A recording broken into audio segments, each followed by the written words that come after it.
It is so powerful when we come together in worship, in prayer together, praying the biblical prayers from the Scripture. And this time we want to introduce another option. We've given a handful of options, and this one is the most challenging so far, but you don't have to feel any pressure to do this. It doesn't have to be perfect. The option we're wanting to introduce in this video is simply how to incorporate a spontaneous chorus in between our intercessors. Now, I just want to say on the front end, this does not have to be done by professional singers with microphones and with a setup. This works with weak and broken people, with kids young and old.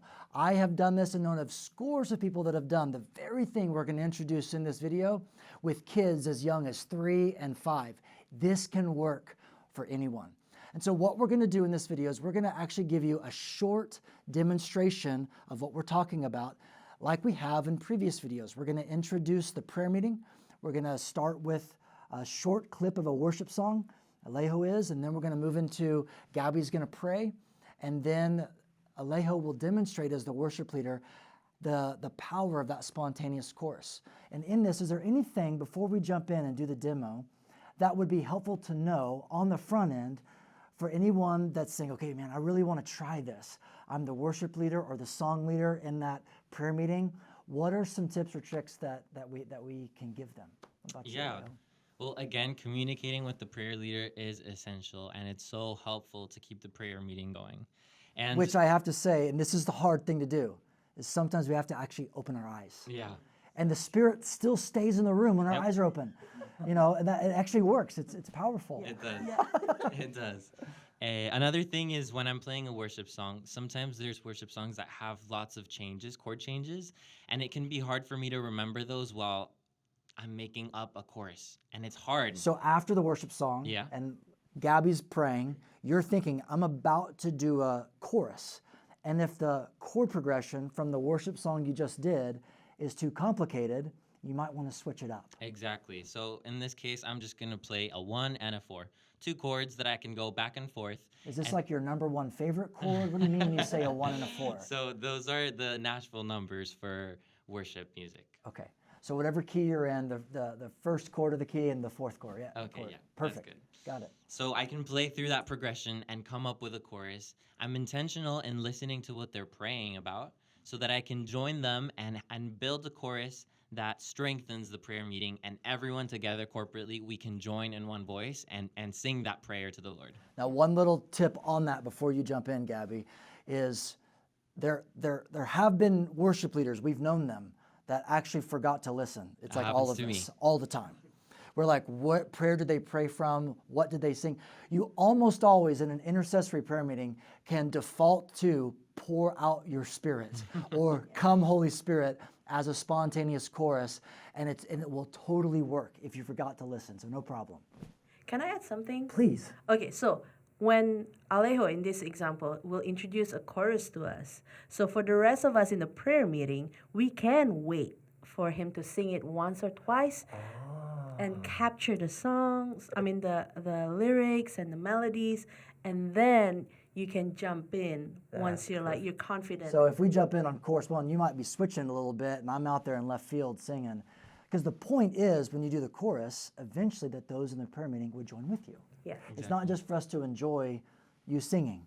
It's to bring us in. That's a really helpful point that you're saying, because we want to wait for him to establish the melody and the lyrics. Yeah. It's perfect.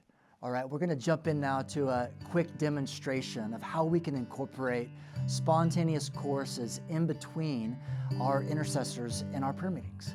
And so once again, we have our team here, our group. Critical component in a prayer meeting is having at least one other person, but we have 3. We're going to incorporate the biblical prayers. And just as a reminder, praying the Bible is powerful. There's something unique and helpful specifically when it comes to corporate prayer meetings when we pray Bible prayers.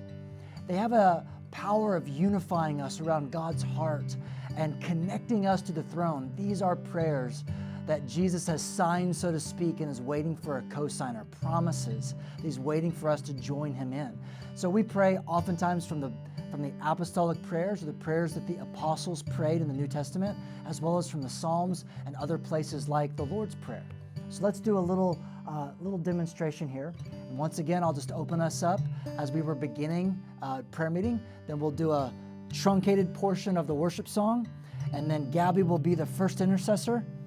And then after that, Alejo will come up with that spontaneous chorus as a demonstration. So Holy Spirit, we thank you for bringing us before your throne right now. And we just ask in this time of prayer and worship, would you bring us into your heart? We want to see your beauty, and we want your desires and purposes and plans for our churches and our cities to go forth. Would you meet us in this time? In Jesus' name.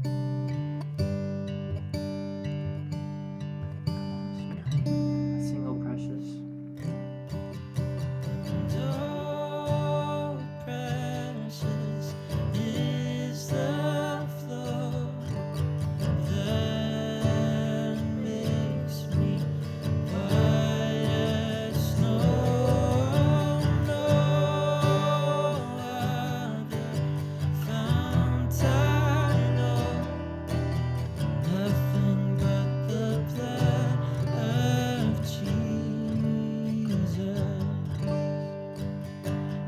Praying for the church in the city from Ephesians 1:17 to 19. Lord, I pray that you'll pour out your spirit of wisdom and revelation in the knowledge of your will to the church in this city, God. I pray that the eyes of their understanding will be enlightened and they will know the hope of your calling, God. I pray that you will reveal the riches of your inheritance for the saints in the city. So in the name of Jesus, pour out your spirit of wisdom and revelation among the church in the city. Yes, God. Yes.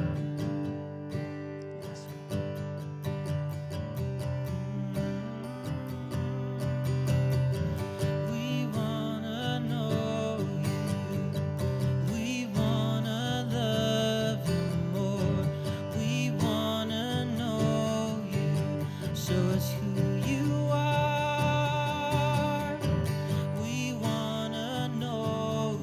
We want to know you, Lord. Pour out your spirit, we ask. Today, Lord. Do more because we joined with you. Let's all sing this together. We want to know you. We wanna love you more. We wanna know you. Show us who you are. Show us who you are, Lord, we ask.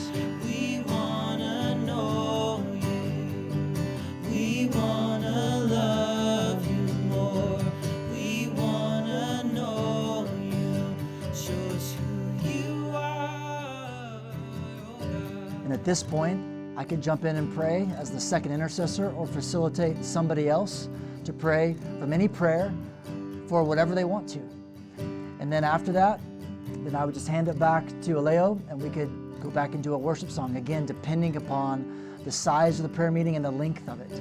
And so that's a short demonstration of how to incorporate a spontaneous chorus that serves to gather all those in your prayer meeting, the intercessors, to partner with the heart of the individual that prayed, so that we can be with one mind and one voice, praying and singing these prayers before the throne.